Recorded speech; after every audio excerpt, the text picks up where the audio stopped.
Muito bom te receber aqui, cara, por vários motivos, por muitos motivos de nostalgia. Eu te acompanho desde quando o Animal Nacional nem existia, e muito antes do Animal Nacional, quando tu ainda era só o cara que a gente ouvia falar por trás das câmeras da MTV. Sim. Eu tenho 26 anos, né? Uhum. Então é muito massa, porque quando eu tive a ideia do podcast, uma das pessoas que eu já tinha colocado lá para poder falar era contigo, mas faltava aquele tal da coragem, assim, de mandar mensagenzinha e falar, tipo, não, será que o cara vai falar comigo? Será que vai bater agenda? Será que vai acontecer?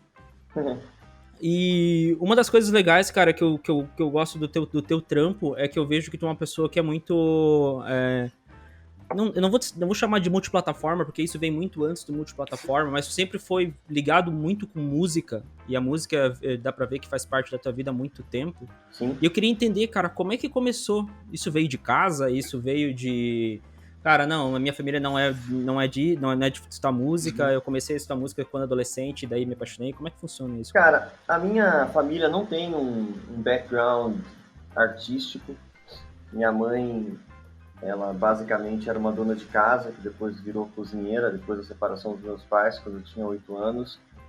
E meu pai é militar da Uhum. Força Aérea. Então, assim, meu pai, até que quando ele era criança, adolescente, ele pintava óleo, mas não de um jeito artístico, mais reproduzindo, mas assim, era um ensaio de uma habilidade manual que ele tinha. Então, Mas, assim, até tinha quadros que meu pai tinha pintado em casa, mas eu não sei se isso de fato foi o que me influenciou, né? Mas eu acho que quando eu tinha uns 5 anos, mais ou menos, eu sofri um acidente e tive que ficar em casa, de repouso, uhum. sem poder levantar do sofá ou de uma cama. E nessa época eu comecei a desenhar. Então, Uhum. acho que a primeira habilidade que eu aprendi, que eu tinha, artística, criativa, era o desenho. E também é dessa época aí, dos 5 anos, a minha primeira memória musical com uma música que não é da Xuxa Não é parabéns pra você. ou não é tipo Balão Mágico, coisas que eram Sim. feitas pelo universo infantil juvenil, que é, eu tava pensando nisso esses dias, que é Girl dos Beatles, Uhum. sabe? Tava tocando na rádio. Nessa época meu pai estava testando um aparelho de som gravador dele.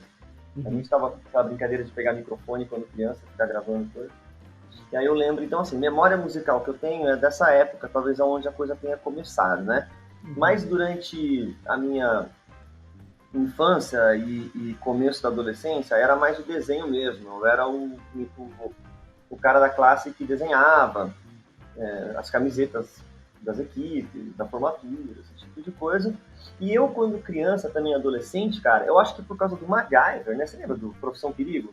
Sim, Tinha sim. esse programa na televisão e eu tinha uma maleta de ferramenta, de cacareco, de arame, de parafuso, que depois eu usava para consertar coisas, sabe assim, para Aham. eu acho que hoje eu sei que eu estava desenvolvendo um lado que era criativo, na verdade, sabe?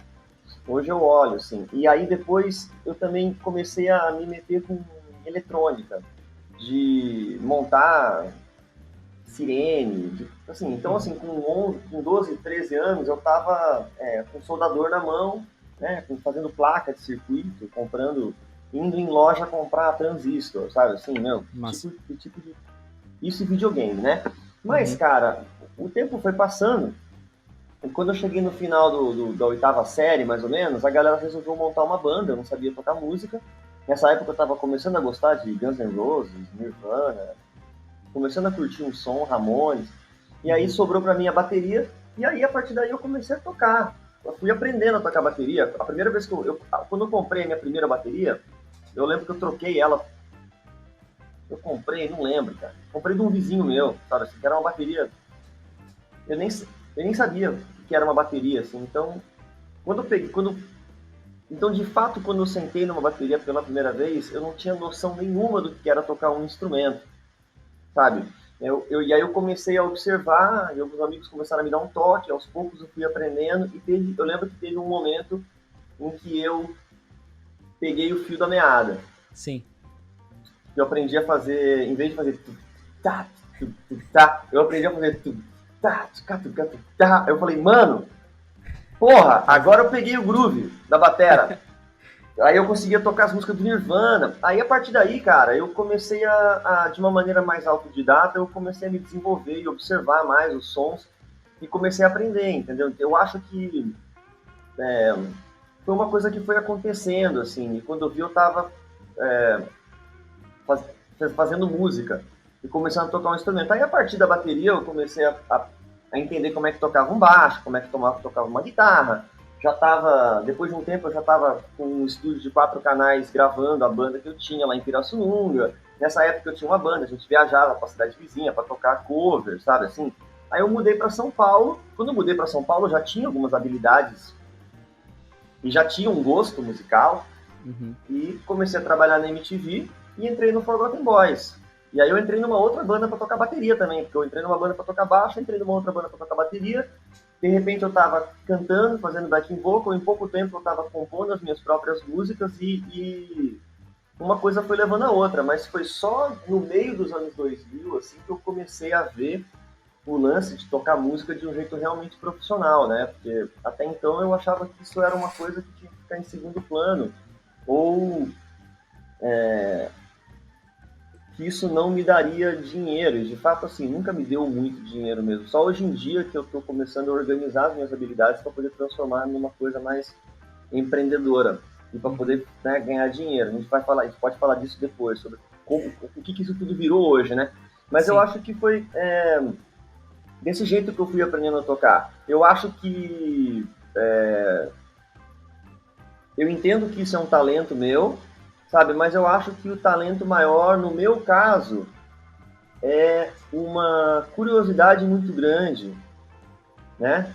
E é uma curiosidade muito grande e uma busca por aprender uma coisa nova, assim, porque a habilidade física mesmo, cerebral, de pegar um instrumento e tocar que nem eu vejo algumas pessoas tocando, sabe? Assim, eu não tenho essa habilidade física, Sim. Eu acho, sabe? Mas existe um outro talento que eu acho que é o criativo, que é o de transformar uma coisa na outra, de processar as coisas. Eu acho que talvez a minha parada seja essa, na verdade. Então, por isso que eu, ao longo do tempo, eu me vejo como uma pessoa que faz muitas coisas. Eu sento no computador e eu edito um vídeo, eu faço um clipe, eu gravo um som, eu gravo uma locução, eu toco música, eu produzo música eletrônica, valvular, eu gravo com meu telefone celular, no Logic, eu sou síndico do meu prédio. Eu faço comida, eu cozinho, sabe? Já fiz tudo. Então, Sim. assim, desenho. Hoje em dia, todas essas coisas estão meio ligadas, assim, meio conectadas, né? Com o meu agora. Tu acha que isso... eu sinto muito desse teu argumento de conseguir fazer várias coisas ao mesmo tempo. Sim. Eu sinto muito... Daí eu acho que a gente já começa a conectar, porque eu acho que é bem difícil falar da tua carreira sem tocar algum ponto na MTV, assim. Sim, eu acho que foi, assim, a MTV, cara, é o momento talvez mais importante da minha vida, sem dúvida, né? E daí eu acho interessante, assim, porque esse negócio que tu fala assim, não, eu consigo fazer isso, eu consigo fazer aquilo, eu consigo editar um vídeo, eu consigo fazer um texto, eu consigo gravar uma música. Eu sinto muito que é aquela vibe que eu sentia quando eu via MTV de tá todo mundo pela aquela mesma causa e não tem muito... o VJ só é VJ. Todo mundo tá meio naquela causa de, tipo assim, não, a gente viu uns bastidores, tipo assim, não, o cara tá lá escrevendo, o cara tá lá fazendo várias coisas, e daí tu vai transformando aqueles profissionais que passaram lá, ou que tiveram lá muito tempo, como caras que conseguem fazer multitarefas ao mesmo tempo, e tudo muito bem feito, e essas pessoas inquietas de... A gente via MTV e falava assim, pô, mas esses caras não trabalham das 8 às 18, que nem... todo mundo tá acostumado a ver. Esses caras, às vezes eles entram 2 horas da tarde e saem 11, 10 horas da noite. Sim. Então, eu vejo que isso que tu falou, assim, traz muito dessa essência de, não, pô, é um cara que tá sempre pra lá e pra cá, e eu vejo que a MTV acabou trazendo essa vontade minha, por exemplo, de ser assim, porque eu via que todo mundo que eu via lá era assim. No teu caso, tu é assim, de continuar desse jeito... E fazer várias coisas e ser inquieto, e ao mesmo tempo que tu é músico, que trabalha fazendo, sei lá, jingle para empresas, para o mercado publicitário, tu é síndico do teu prédio, tu sei lá, tu faz milhões de coisas, e isso é legal, esse jeito inquieto. Cara, acho que assim, tem uma coisa também, eu sempre lidei muito bem com as pessoas, né? Sempre me dei muito bem com as pessoas. E acho que parte disso vem também de um carisma, assim, que eu tive que assumir para mim mesmo que em algum momento eu tinha, assim. Quando eu entrei na MTV, eu entrei porque eu precisava de um emprego. Claro que existia o sonho, a fantasia de trabalhar na MTV, mas eu entrei porque eu precisava de um emprego. Tinha um amigo meu que já trabalhava na MTV, eu nunca achei que eu fosse trabalhar na MTV, apesar de existir essa fantasia quando eu vim do interior, né, porque eu sou do interior de São Paulo. Então eu comecei a trabalhar na MTV na parte de cenografia. Pendurava pano, montava os cenários, às vezes criava alguma coisa. E com o tempo, aos poucos, o pessoal da MTV, e de fato, quando eu entrei na MTV a primeira vez, a Soninha, que era DJ, estava num computador escrevendo. Sabe assim? As pessoas têm uma imagem de super-heróis, assim, do que eram os VJs, tá ligado? Uhum. Mas, cara, as pessoas não têm noção do que eram os produtores e diretores e redatores da MTV, que eram os caras muito mais cabulosos. Sabe assim? É deles que vinham as coisas. Os VJs eram inteligentes, legais, apresentavam o programa, mas tipo, não. Quem escrevia o Fúria Metal era uma outra história. O cara que escrevia o Território Nacional, o cara que escrevia o Yo, o cara que escrevia o Amp, o cara que escrevia o... Esses caras eram foda. E aí, quando eu comecei a trabalhar na MTV e fui sendo dragado pelo departamento de produção musical, né, sair da cenografia, quando eu vi, eu tava fazendo parte desse grupo dentro da MTV, que é muito do caralho, né? E aí eu tava... E nisso você tinha que decupar tudo dentro de um sistema analógico de edição, né? Tipo, eu só fui lidar com uma timeline digital muito tempo depois. Eu não cheguei a editar em digital, ainda na MTV, então era fita. Então, assim, eu tinha que decupar, eu levava as fitas para ele de edição, eu operava a câmera, eu dirigia, escrevia, era estagiário, às vezes era diretor. Então, isso já fazia parte do que era a MTV. Para mim, isso na época, é o que era. Tipo, eu nem imaginava que existia um outro regime de trabalho num outro lugar onde você só faz isso, faz aquilo. Para mim é o que era, sacou? Então, foi uma escola muito importante, assim. E a MTV é um lugar que dava muita liberdade para você fazer cagada, para você errar, para você experimentar. O que se considerava qualidade não era muitas vezes uma coisa ligada a uma questão técnica, né? Isso para mim é uma coisa muito importante. Para mim, buscar qualidade numa performance, numa coisa, você está buscando um espírito, uma verdade, uma vibração, algo que brilha além além do agudo que você pode puxar no áudio ou do brilho que você pode puxar numa imagem, entendeu? Sim. Então, então, para mim, isso foi uma escola muito importante, a MTV, né? E que, depois da MTV eu ainda virei engenheiro de som, produtor musical, sabe, assim. E ainda continuo... Virei DJ depois. E é legal ver esse caminho. Eu acho que é até interessante a gente não necessariamente dividir, mas a gente entender esses dois caminhos, assim. A primeira vez que eu ouvi falar no Chuck, era o Chuck, do diretor dos piores clipes do mundo. Sim. E de repente, a gente vê o Chuck começar a ir pra frente como VJ, depois né, salta um tempo aí, mas a gente começa a ver o Chuck ir pra frente como VJ. E melhor que isso ainda, depois a gente vê o Chuck indo com a banda dele dentro da MTV. Sim. Então a gente começa a romper essas barreiras e entender que, olha o caminho do cara, o cara saiu daqui, veio pra cá, e depois de tantas entrevistas que eu vi tua, de dizer assim, não, eu era um cara que não queria me expor, um cara que não gostava de ir pra frente da câmera, eu sou um cara que não gostava de aparecer, de falar o meu nome até na frente das câmeras, eu não gostava disso, e depois foi, não sei se acostumando é a palavra certa, mas foi se habituando a tá ali na frente das câmeras e até chegar a apresentar programas sozinho, apresentar programas de segurar programas ao vivo. E é legal ver esse caminho de, chegou até ali e dali continua só crescendo mais, só aumentando essas habilidades. Então, tu passou, é como se tu tivesse um plano de carreira dentro da MTV e tivesse passado do começo ao fim, sabe? Chegando de estagiário a Sim, a VJ, sabe? tudo. E o mais doido é que, tipo, eu tava lá quando eles apagaram a luz, né? Tipo, então, assim, ainda por cima, eu nunca imaginei que eu fosse apresentador de MTV e nunca imaginei que eu ia estar lá no prédio no momento em que, tipo, o negócio saísse do ar. Então, a MTV fez um papel muito importante na minha vida, sabe? Eu acho que mais importante do que o papel que eu fiz na MTV, mas a MTV cumpriu um papel fundamental na minha vida. Não vou falar carreira, sacou? Porque uma coisa se confunde com a outra, sacou? Sim. Eu não penso muito no que eu faço como carreira. Então, foi muito importante para mim, cara. E esse exercício de perder a timidez, de começar a sentir um gosto por estar na frente, por estar falando com as pessoas, né? De olhar na câmera e se comunicar, foi um negócio que eu fui conquistando e fui desbloqueando comigo ao longo do tempo, né? Eu queria poder voltar em 2010 e estar apresentando o programa do jeito que eu sou hoje, mas é impossível voltar no tempo. Porque, Tu acha que em algum momento a gente vai ter um fenômeno parecido com a MTV? não sei, cara, não sei. Por um tempo foi muito difícil lidar com o rancor da coisa não existir mais. Depois eu desencanei. E fiquei pensando, pô, quem viu, viu, quem não viu, não viu. Tem coisas interessantes acontecendo hoje em dia que são igualmente do caralho e inspirador, com a Billie Eilish, por exemplo.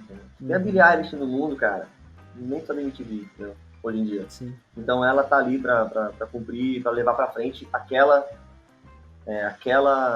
atitude, sabe? É até difícil, porque aqui na produtora, o Éder trabalha comigo, o Éder é um dos sócios da produtora, e o Éder fomos dois que crescemos vendo a MTV, tipo, de cabo a rabo, assim. Tipo, todo dia a gente via MTV. E os outros guris que trabalham com a gente aqui, ninguém viu. Ou se sabia da MTV, ou eles são muito novos, ou sabia da MTV, não tinham interesse. E a gente conversando sobre a MTV, a gente traz um entusiasmo de pegar os programas do Thunder e vamos ver o programa do Thunder de novo, vamos ver aquele episódio do Piores Clipes do Mundo, vamos ver. E a gente vê, falando sobre aquilo, a gente não consegue passar para eles esse sentimento de como que era ver a MTV, como que era um dia de VMB, como é que era o dia de acordar e saber que tem o VMB, a semana do VMB, saber como é que tudo vai acontecer. E eu não consigo passar isso para as pessoas e ao mesmo tempo que é frustrante, eu fico muito feliz de eu ter vivido isso, de eu chegar em casa e ter vivido todos esses passos, mas é frustrante eu não conseguir passar. E eu não conseguir explicar, tipo, não, a MTV é tipo o Multishow. Não é tipo o Multishow. A MTV é tipo... mas não tem nada parecido. A MTV, sei lá, deve ser alguma coisa parecida com o que o Gordo tá fazendo hoje, alguma coisa parecida com o que o Thunderbird tá fazendo hoje, mas tá cada um num canto fazendo que antes a gente tinha num lugar só. Sim. Trocava de horário e trocava do Thunder pro Gordo assim. E hoje ele tá muito espalhado, então é difícil a gente explicar como é que é isso. É meio frustrante isso, cara. Eu resumo, quando as pessoas perguntam, né, eu falo que é muito doido você falar como é que era você acordar num dia de VMB, porque pra você acordar num dia de VMB era uma coisa, pra mim era outra. Provavelmente eu não tava dormindo há 2 dias, e era um dia de trabalho exaustivo, né? Com certeza absoluta. E eu não via a hora que acabasse, sabe? Assim, né? Tipo, chegava na hora da festa da MTV, que era aquele momento... você sabe que vai ser uma baixaria, mas tipo, você tá tipo, exausto, tá ligado? Mal consegue aproveitar porque tá, né? Mas cara, eu não sei se as pessoas conseguem entender, mas pra mim eu sempre imagino que a MTV, ela era como se você tivesse acesso a uma tecnologia, a uma inteligência diferente, avançada, futurística, sempre, sabe assim? Até nos maus momentos da MTV. Sempre quando você ligava na televisão, a gente gostava de assistir MTV porque a gente era transportado para uma possibilidade futurística, de comunicação com o jovem, de comunicação audiovisual, também de postura política, um monte de coisa, sabe? E isso tudo feito do jeito que eles faziam o conteúdo. Então, não tem, cara. Tipo, o que o Thunder faz hoje em dia, o que o Gordo faz hoje em dia, o que o Gastão faz hoje em dia, tipo... não é um ensaio daquilo, não é aquilo. É muito legal, é muito legal, assim, mas não é não se compara. Até porque eu não sei se teria espaço para aquilo hoje em dia, sabe? Assim, eu acho que essas pessoas estão tentando revisitar esse espírito, porque é uma habilidade que elas têm de comunicação. Muita gente insiste para que eu tente fazer alguma coisa. Eu teria vontade de fazer alguma coisa, se aparecesse alguma coisa legal, sabe? Assim, ou alguém com alguma ideia.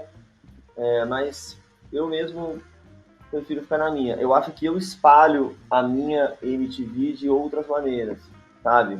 Massa. Mas é isso, mas falando, cara, em 2010, quando me botaram no ar para apresentar programa, foi torturante, sabe? Assim, foi torturante.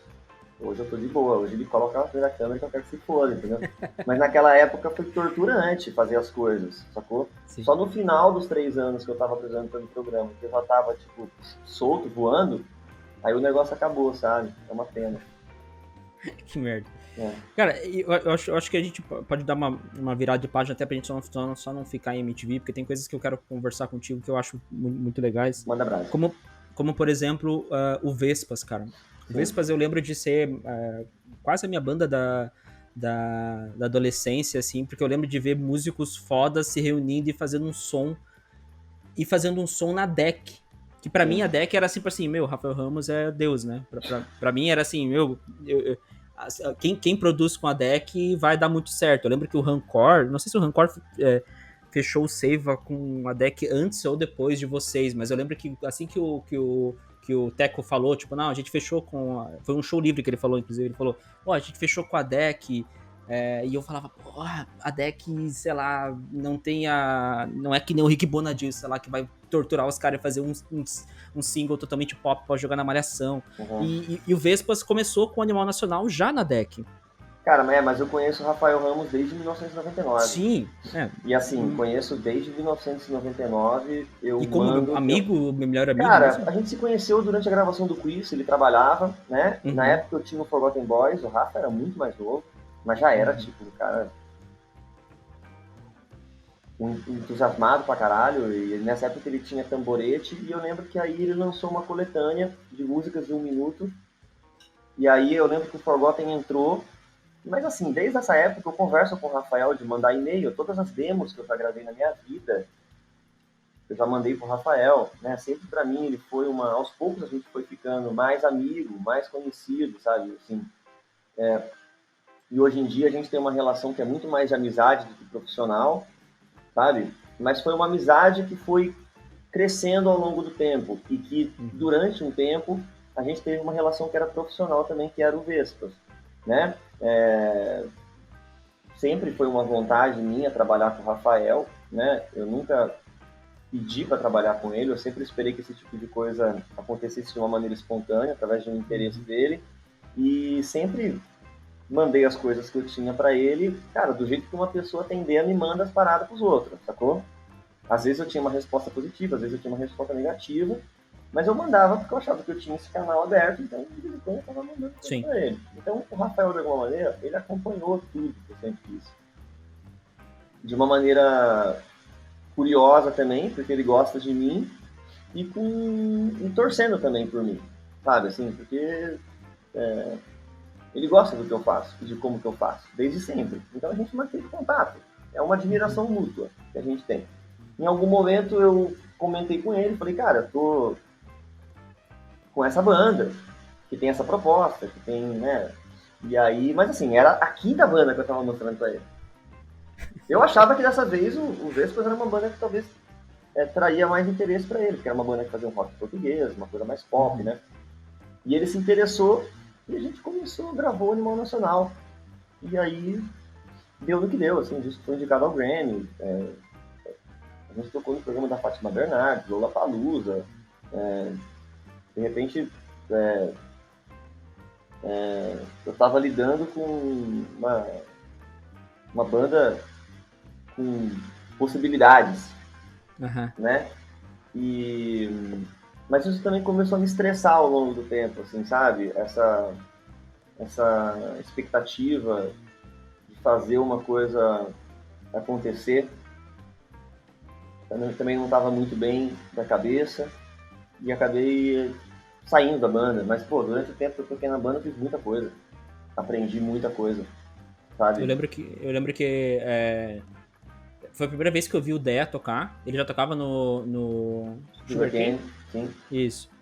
E daí foi a primeira vez que eu vi o Dé tocar. Eu falei, porra, o Dé, bicho, o que é aquilo, cara? Aquele é um monstro atrás da batera tocando. Que porra que é aquela? E eu lembro que daí eu comecei a ver vocês tocar, porque daí, que nem eu falei, né? Banda de adolescência. Eu lembro que eu via que Uhum. tu tinha muito costume de fazer a palhetada pra baixo, igual o Johnny Ramone faz. Não sei se Em é essa, se funk, é né? essa eu não sei se Sim, essa sim. é a tua referência, mas eu lembro que eu fazia isso e daí eu tocava em bandas. Toquei em duas bandas aqui em Joinville que Uhum. eu levava isso pro palco de alguma maneira, porque eu achava do caralho, fudia tudo essa parte do dedo aqui, Sim. porque dava Uhum. pra, meu, todo machucado. E eu lembro de umas 2 ou 3 vezes chegar, tipo, professor de música, assim, tipo, vendo a gente ensaiar e falar assim, porra, essa palhetada pra baixo aí nada a ver. Isso aí Uhum. não tá certo, isso aí. Eu falo, não, mas peraí, não é que não tá certo. O bicho lá faz, o bicho lá tá na Uhum. TV, isso aqui eu vou fazer. E eu vejo que as pessoas que estavam ao meu redor que escutavam as músicas do Vespa, ou que estavam nesse meio, assim, cara, vinham como uma boa recepção de todos os sons que vieram. Sim. Assim como depois que a banda foi evoluindo até virar o duo, entre onde vocês ficaram. Chegaram a ser um duo, A né? banda não foi evoluindo, eu acho. Acho que a banda foi Não se é. desintegrando. Isso, ela Uhum. foi saindo, né? Uhum. E, mas até os finais, assim, até o último disco e tal, foi se tornando uma banda onde a gente não. Pelo menos no meu ver, não foi uma banda que me cansou, assim, que eu falei assim, bicho, cansei de escutar essa Sei. banda aí. Simplesmente ela teve o fim, quando ela acabou, quando saiu dela, eu fiquei tipo assim, ok, ela cumpriu com o Você seu. sabe que ela não Com o acabou, seu, né? Tipo, eu com o seu saí, legado. a banda meio que continua, o Tadeu continua e tal, mas Mas é isso. Eu entendi o que você quis é, dizer, mas é que eu acho que o material importante até uhum, agora do catálogo foi feito nessa época, né? sim. E, Não que ele não venha a produzir um material importante no futuro ali, né? Mas eu e aí entendi o que você que quiser. E aí que eu lembro de pegar e falar assim, pô, mas não. E daí eu comecei a acompanhar a carreira de vocês mais próxima e vi que tu tinha o Costela. Sim, E o Costela eu falava assim, pô, mas peraí, o Costela não tem cara de estúdio. é uma Costela garagem, estúdio de tem cara garagem. de. Tem cara um lugar onde eu queria só sentar no sofá e ficar só observando, sem nada, assim. Eu queria só Uhum. ficar olhando um dia inteiro.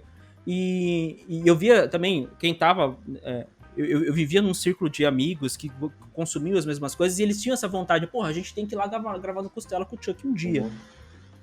Como é que é isso? O Costela existe desde quando? Até queria. Porque pra mim fica fácil dizer que, não, eu sei o que é o Costela, mas pra quem não sabe o que é o Costela, o que é esse negócio de ter esse estúdio? Cara, O que é esse negócio mais underground? Como é que. quando eu comecei em 2007, 2008, 2007, eu comprei um equipamento de gravação e comecei a gravar as demos do Forgotten Boys, pra gente gravar um disco. Antes disso, para mim é sempre importante mencionar e lembrar que quando eu gravei a primeira demo de uma banda que eu tinha em Pirassununga, a primeira vez que eu entrei no estúdio, eu percebi que o cara, dono do estúdio, não sabia mexer no próprio equipamento, no computador dele. Assim. E aí, quando eu vi eu fuçando, eu tava pilotando o estúdio do cara, né? E aí, bom, passou um tempo. Segunda vez que eu entrei no estúdio na minha vida foi para gravar uma demo, um disco foi um disco do Forgotten Boys. E aí eu já tava gravando no Rocha, com o Fernando Sanches, com o Ganjamin, né? Comecei a circular ali nesse ambiente, que tipo, o Rocha para mim sempre foi uma referência, e essa turma, né? Os irmãos ali.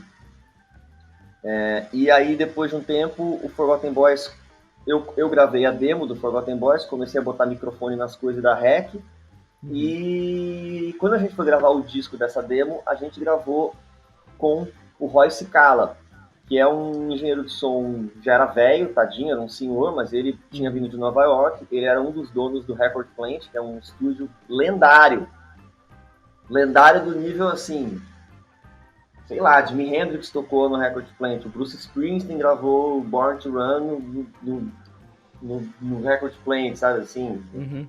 O Roy Tipo um Sound Cicala, City da vida, assim. cara, tipo, só que muito mais cabuloso que o Sound Aham. City, porque muito mais gente gravou lá, sabe assim? Era o estúdio, então, e o Roy Cicala era o cara. O Roy Cicala gravou o Imagine, sabe? Ele é um Meu engenheiro de caralho. som que gravou o Imagine. Uhum. Então, esse cara veio morar no Brasil, ele estava trabalhando com o Apollo 9, que é um produtor musical daqui, já produziu o Otto, produziu o Planet Hemp. E aí o Forgotten Boys, a gente era meio amigo, todo mundo, a gente foi gravar com o Apollo, e daí eu tive essa experiência de gravar com o Roy Cicala, que foi uma experiência radical na minha vida. E depois disso, cara, eu me senti inspirado a começar eu mesmo a gravar minhas coisas aí. E comecei a estudar mais isso, saí do Forgotten Boys e abriu, e comecei a tinha uma salinha, que era um quartinho de empregada que tinha numa casa, que eu equipei para ser um estúdio, gravei algumas coisas lá, e depois eu arrumei esse espaço Sim. que era o Costela. Reformei ele, comecei a comprar equipamento e fui recebendo as bandas. E tive uma sorte, porque eu comecei a trabalhar na MTV rapidinho depois que eu comecei a abrir o Costela, então eu ganhava bem na MTV, então não tinha uma pressão de ter que fazer dinheiro com o meu estúdio. Então eu usei o Costela muito como um laboratório, como um lugar para poder receber bandas, para poder ajudar gente que tava, que eu considerava que tinha talento a gravar e ter coisas gravadas, e tipo, usava as pessoas e deixava que as pessoas me usassem também. E isso foi até eu sair, a MTV acabar, daí eu precisei transformar o estúdio numa coisa realmente profissional, comecei a trabalhar com isso, né? Mas, cara, o estúdio Costela é uma catedral da liberdade, em primeiro lugar. É um estúdio onde você entra e, tipo, ninguém vai ficar falando o seu que você tem que fazer, sabe? A gente vai tentar deixar a vibe correr solta lá, né? É um lugar mofado, mas assim, um equipamento de primeira que eu tinha, tipo, o Animal Nacional foi gravado no Costela, sabe assim? Aquele som de batera é eu que tirei, sabe? Então, é um estúdio que tinha isso, recebia do underground ao mainstream, se fosse preciso, a vibe estava garantida, o equipamento era um equipamento que as pessoas não tinham, algumas coisas que eu tinha, os pré-amp eu mesmo tinha construído, tipo, um estúdio, um lugar do caralho. Só que daí, eu, nessa época que eu tava meio saindo do Vespas também, que eu tava meio já... Demorou uns 2, 3 anos pra eu sair do Vespas. Mas durante esse tempo, eu tinha cansado das coisas, resolvi sair do Costela, queria vender minhas coisas. Nesse tempo, o Capilé e a turma sumiu e eu fiquei meio de sócio ali. Né? Até que, tipo, no final do ano passado, eu finalmente falei com os caras e falei, galera, é o seguinte, eu preciso de grana e, tipo, a minha parte da sociedade não tá me dando grana, então eu não quero mais ter o estúdio também, meu estúdio agora é minha casa. Tipo, agora Sim. Meu estúdio as pessoas não estão vendo porque a gente tá gravando o som, mas antes de conversar Sim. contigo eu tava mixando uma música, sentado naquele sofá ali, sacou, com o meu computador no colo, escutando. Então, assim, cara, pra que eu vou ter um estúdio, entendeu? Eu lancei um disco no ano passado que eu gravei aqui em casa, no meu quarto. Então, eu vendi minhas coisas e agora eu não tenho mais o estúdio. O estúdio tá na mão dos meninos lá, do Capilé, do Pindé, do André Derks, falaram, e de outros amigos que não são tão conhecidos aí no cenário, mas que são parte do nosso grupo, assim, sabe? E que bom que tu tocou no assunto do Mais ou Menos Bem, que foi o disco que tu lançou. E até essa é uma experiência que eu queria saber, porque a gente tem como costume, né? Mas quem trabalha com música tem como costume fazer os lançamentos, gravar, primeiramente, né? Gravar sempre em estúdio, ou, né? Antigamente se tinha essa, né? Vai pra dentro do estúdio, aluga o estúdio durante 15 dias e tu tem 15 dias pra gravar o disco, né? Acho que eu até acompanhei agora a gravação do disco da Francesca Lombre, e eles parecia que eles tinham uma certa pressa de estúdio, assim. Eles estavam falando sempre assim, hoje tem que ser o dia do vocal, a pessoa tem que ajuda a Francisca Lombre, acho que ela tava até com princípio de Covid, sei lá, algo do tipo, e ela, tipo assim, no último dia de estúdio ela ficou boa, e daí ela tem que gravar as vozes hoje. Eu tinha essa certa pressa, e já o teu processo foi um processo sem pressa. Foi um processo de gravação feito em casa, e um processo de lançamento feito em casa. Por costume... Pode falar. Não, pode completar, né? Eu não deixo você falar. Fala. Por costume, as bandas, os artistas, quando fazem esses lançamentos, eles vão para palco. Vão fazer um show dentro de algum lugar, vão fazer um lançamento. E no teu caso não teve. Não tinha possibilidade a gente não tinha nem mundo, né? Tipo, imagina...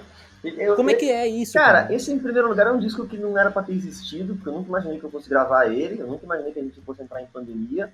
Quando começou a pandemia, eu já tava de saco cheio de fazer música.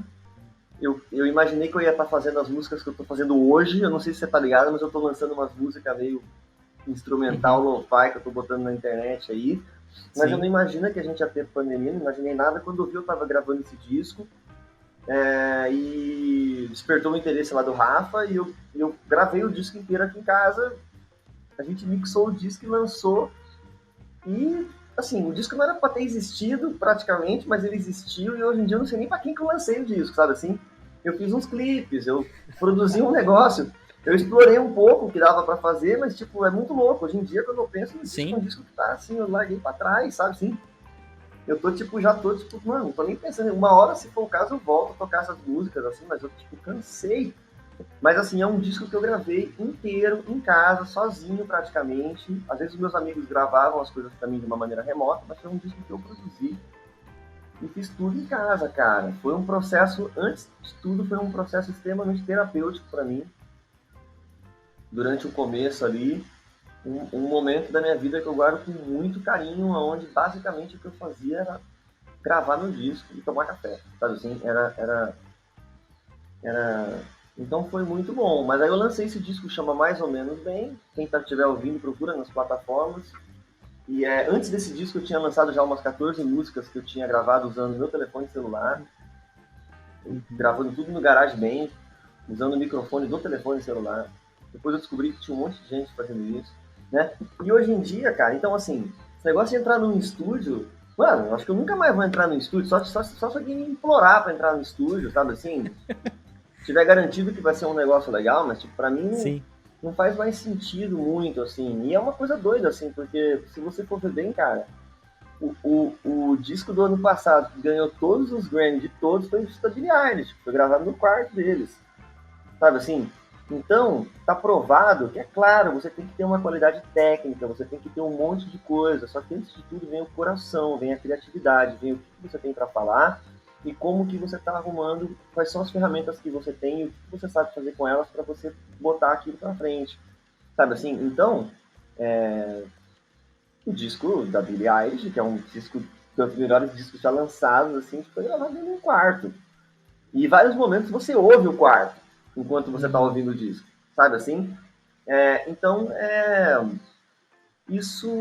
Eu não acho que, tipo, isso veio para mostrar que o estúdio morreu, tá? Não, isso veio mostrar que, tipo, hoje em dia, você, mais do que nunca, você faz o que você consegue com o que você tem, e hoje em dia existem muito mais possibilidades, as coisas estão muito mais acessíveis para todo mundo, sabe assim? Tem um cara que chama Kamaitachi, que é um artista que eu descobri recentemente, ele faz muito sucesso com a juventude, e ele grava as músicas na casa dele, né? E as músicas dele, tem música que tem milhões de plays aí, sabe? Assim, ele é muito conhecido, ele grava tudo sozinho.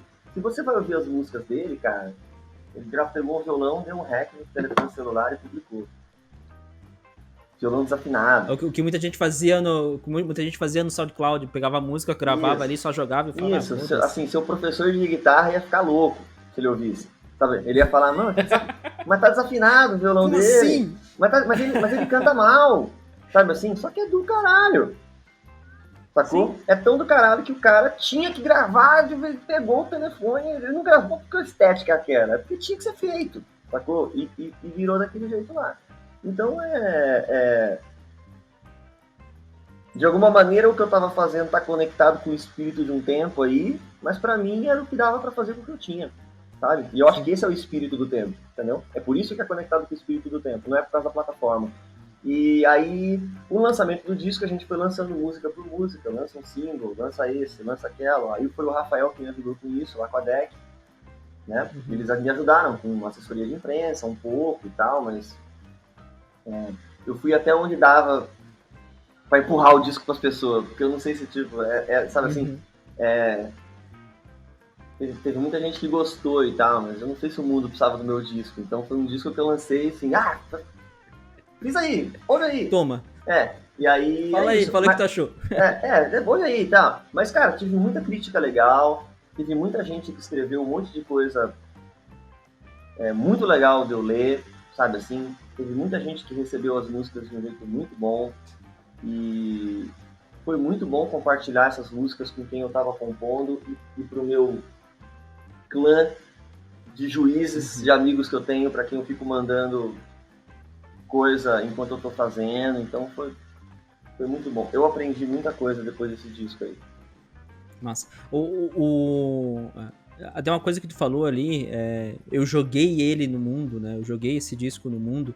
É engraçado como a gente, assim como qualquer outras profissões não estavam acostumados a lidar com essa vida hoje isolada, totalmente online, né? Ou no sentido de quando vai trabalhar, tu trabalha totalmente online. É muito louco como tem artistas que não sabiam trabalhar com outra maneira a não ser com shows, com a vida offline. Só sabiam pegar o seu disco que você acabou de lançar, botar embaixo do braço e tocar em tudo quanto é lugar, arranjar o máximo de lugar possível, o máximo de TV possível para poder dispor. E a gente, meio que todo mundo foi obrigado a poder ficar em casa e não sair mais para fazer show, não sair, todo mundo se cuidar, todo mundo fazer um monte de coisa. Tivemos os booms das lives aí, onde todo mundo fez live de tudo quanto é jeito. Teve live no Simpla, teve live no Google Meet, teve live em tudo quanto é lugar. E a gente deu alguns passos para trás nesses lançamentos digitais, a ponto de agora os artistas têm que aprender a lidar com as suas redes sociais, aprender a lidar como é que faz um lançamento digital, como é que tu se comunica com essas essas plataformas, com essas pessoas que antes o artista estava cagando, cara. O bicho ia pra cima do palco, se preocupava com divulgação. Quem se preocupava com divulgação era o contratante, então vai vender, não vai vender, eu tô cagando. Tem uma juventude que tira isso de letra, né? Mas pra mim, né, cara, eu sou um tio, se você for ver. E hoje mesmo, antes de conversar contigo, eu tava aqui lidando com uma situação que eu tava conversando com o Lucas, que toca comigo na Hit Rock Billy Pops. Não sei se você tá ligado, mas eu tenho uma banda chamada Hit Rock Billy Pops, que é a banda é uma banda que eu montei pra fazer casamento, evento corporativo. Melhor banda que eu já tive, disparado. Melhor banda que eu já tive, disparado.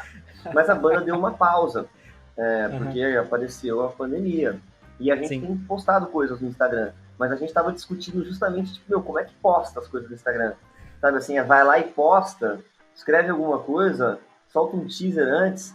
Não, mas a timeline tá feia, porque esse quadradinho daqui não tá combinando com esse daqui, sabe umas coisas assim? E eu, tipo, não, publica aí, sabe? Aí a gente tem que aprender a lidar com esse tipo de coisa sim. Né? E eu devia ficar fazendo live, tocando minhas músicas, mas eu não tenho saco, porque eu não tenho saco de ver a live dos outros. Então eu imagino assim, mano, pra que eu vou não vou consumir? Pra que eu vou ficar fazendo live meu? Deve ter 15 pessoas que vão gostar, mas só de eu ver, só eu pensar que tem alguém que vai ver, puto, eu tinha que estar fazendo uma live, tá ligado? Isso já, tipo, eu prefiro evitar a antipatia do que tentar conquistar a simpatia. E se não tivesse a pandemia, eu teria lançado o disco, eu teria pegado um violão meu e teria ido pra estrada fazer minhas músicas que nem o Bob Dylan, tocando sozinho, sacou? Mas isso não aconteceu. Talvez em algum momento eu possa fazer isso, mas parece distante esse momento. Todo mundo teve que aprender a dar essa nova roupagem pra meio que tudo, assim, né? E aquele negócio, né? Não é... A gente não tá... Ai, que saco, eu não posso sair de casa. A gente tá ainda bem que eu posso ficar dentro de casa e eu posso me proteger e não morrer.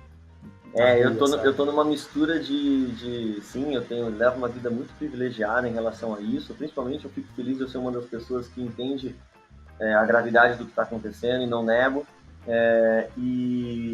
Mas, cara, eu tô de saco cheio já, cara, assim, sabe? Essas últimas 2 semanas aí eu comecei a entrar num modo raiva. Sabe assim? Fico querendo que algumas pessoas morram, que não é de Covid, tá ligado? E isso é um sentimento muito ruim, sabe assim? Mas assim, tá difícil, né? Mas tipo assim, a diferença é essa. A gente tem uma condição muito mais privilegiada do que muita gente que não tem escolha, né? E tá tudo bem também, depois de um ano no meio de toda essa pandemia, tu sentiu uma raiva, um sentimento ruim, né? Eu acho que tá aceitável, né? Até aqui eu levei muito bem, então tá bom, assim, né? tá tudo certo. Uhum. Chuck, eu sempre peço a gente tá caminhando agora já pro final, Sim. mas eu sempre peço no podcast uma indicação de alguém que eu possa conversar para continuar essa trilha de indicações de pessoas que possam bater um papo ou falar, ou que sejam umas histórias legais. Eu tinha um mote na primeira temporada, entre aspas, do podcast, que era só falar sobre criatividade. Mas eu via que só falar sobre criatividade era tão pouco para os convidados que eu tava tendo. Então eu meio que agora começo a abranger pessoas que eu acho que têm as suas histórias legais para contar e que possam agregar dentro do podcast. E eu não sei se você tem alguma indicação. Caramba, cara, se você tivesse falado antes, eu tinha pensado nisso com mais coisas. Deixa eu ver aqui.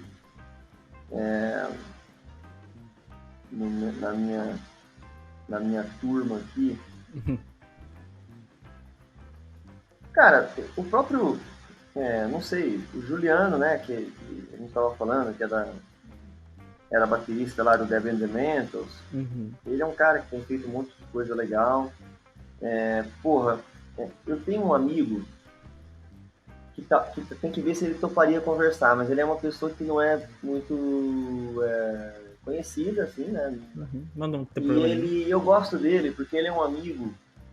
Eu vou indicar, tá? Eu vou falar dele aqui um pouquinho e vou passar o contato dele para você. Show. E aí vamos ver se você entra em contato com ele, eu faço a apresentação e vamos ver se rola um papo, né? Nossa. Mas é o seguinte, o nome dele é Nicolas Prado. Ele trabalhou comigo na MTV. Ele era muito novo quando a gente se conheceu. E ele era um cara era um menino muito esperto, muito inteligente, porque ele era um desses jovens que estava conectado com o espírito do tempo dele. Ele conhecia tudo de música eletrônica, a rap, a reggae. E, uma das pessoas que mais conhece Ramones que eu já conheci, de conhecer a história, de ser nerd. Então a gente ficou muito amigo, assim, de conhecer música punk, de circular dentro desse circuito do punk, do rap, do skate. Um cara da rua, assim, sabe? E a gente ficou muito amigo, ele é um cara muito querido. Ele era legal porque ele tinha um site, acho que o primeiro blog de boné, ele que teve, sabe? E depois ele teve um blog sobre tênis também. E aí, cara, com isso, era uma coisa que eu nunca imaginei. Eu falei, por que tem alguém que tem um blog boné, tá ligado? É um negócio que eu nem entendia, assim. E é um negócio que ele já tinha. Isso fez com que ele, depois de um tempo, fosse trabalhar na Vans. Nossa. Ele ficou anos trabalhando na Vans, sabe assim? E ele me ajudou muito com vários projetos que eu precisava de algum tipo de fomento. Ele era o meu canal lá dentro da Vans, a gente fez muita coisa junto. Eu, até hoje, eu sou um parceiro da Vans, eles me dão tênis. E sempre que eu preciso da ajuda, eles me dão. E tipo, eu me sinto privilegiado de ser uma pessoa que tem esse tipo de relação com uma marca dessa, né? Sim. E ele não trabalha mais na Vans. Hoje em dia ele tem feito umas lives que ele toca música, põe clipe. Um cara super inteligente, assim, que talvez tenha histórias muito legais para contar, sacou? Então, eu acho que o Nicolas pode ser um cara legal. Eu vou mandar uma mensagem para ele, falar que você falou comigo, que eu indiquei ele, e aí, de repente, você bate um papo. Eu passo o contato dele para você. Massa, bacana. Chuck, muito obrigado, de verdade, pelo papo, cara. O papo foi muito massa. Era um negócio que eu sempre quis, poder bater um papo contigo e até poder tirar algumas dúvidas, né? É aquele negócio que eu sempre quis perguntar para aquele apresentador que eu via na TV. E hoje a gente tá aqui podendo bater um papo, é massa. É massa ver que a gente tá tudo no mesmo barco, assim, ao mesmo tempo que as coisas são, às vezes parecem ser distantes. Eu conversar contigo, se eu fosse dizer, sei lá, uns 15 anos atrás, se eu fosse conversar contigo, eu ficava meio assim atrás, de, pô, será que o cara vai? A gente vai... Mas é um negócio que a gente tá tudo no mesmo barco, fazendo o que a gente consegue, com o que a gente consegue. Eu acho legal esse papo que tu trouxe aí de, cara, faz com o que tu tem hoje e faz com o coração, porque daí a gente volta a ter aquela paixão por fazer as coisas que a gente tinha quando pelo menos eu escutava as músicas de, não, esses caras, eles não fizeram uma música comercial por ser comercial, eles fizeram uma música pela paixão deles, fizeram as coisas pela paixão deles, e eu acho que isso é a coisa mais legal, assim. O brilho vai estar nisso. A partir de agora, eu adorei falar contigo, a partir de agora a gente é amigo. Eu vou te passar meu zap aí pra gente poder seguir falando e Massa. Off record, qualquer coisa que você quiser falar comigo, mostrar, perguntar, o acesso está liberado e a gente toca o barco junto aí. Vamos que vamos. Fechou. Obrigado, viu, Chuck? É nóis, Aí. Beijo, beijo. Boa semana pra nós. Tudo de bom pra vocês aí. Valeu. Valeu.